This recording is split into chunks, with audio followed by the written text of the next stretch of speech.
içeri bilir misin?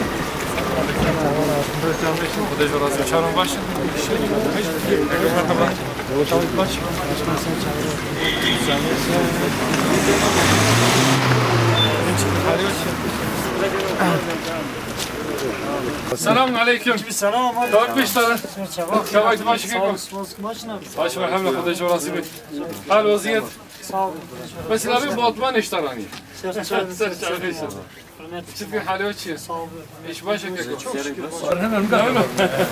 Hadi kavat yapıyor. Tamam Ramazan işi. İş başında ya boş. Elhamdülillah. Var ne macit tabii. Amerika iş var he. Hatırlıyoruz. Sen çavar altı Çavar bak. Sen çavar altı. Sabah hemen arayın.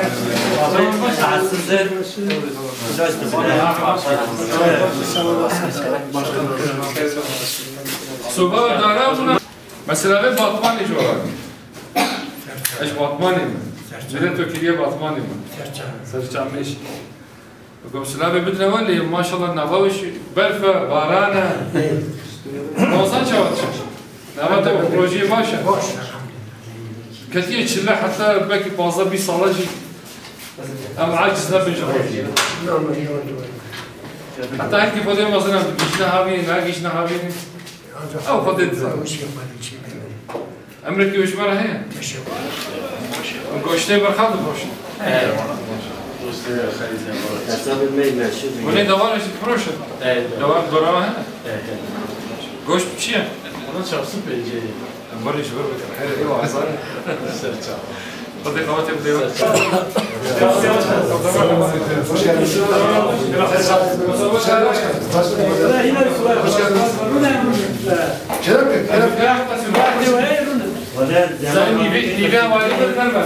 Çay tarafı da ben notları yapıyorum. Sen de adına öyle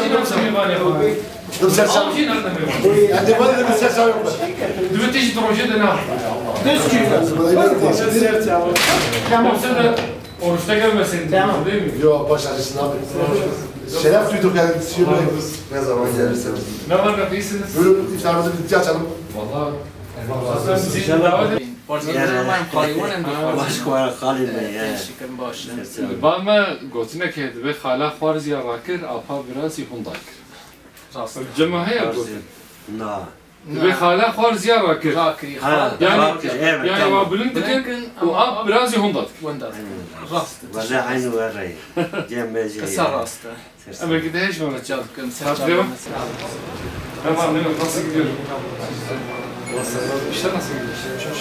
Sen okul arkadaşlar yoksa mahalle arkadaşlar? Allah dostluklar küçükler maşaya gibi sen. Allah size ayırmasın. Birbirimize sağlık yapsın. Bir yeriniz var mı?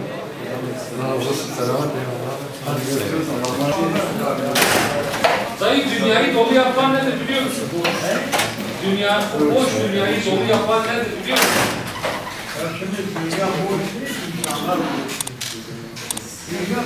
Canlar olur.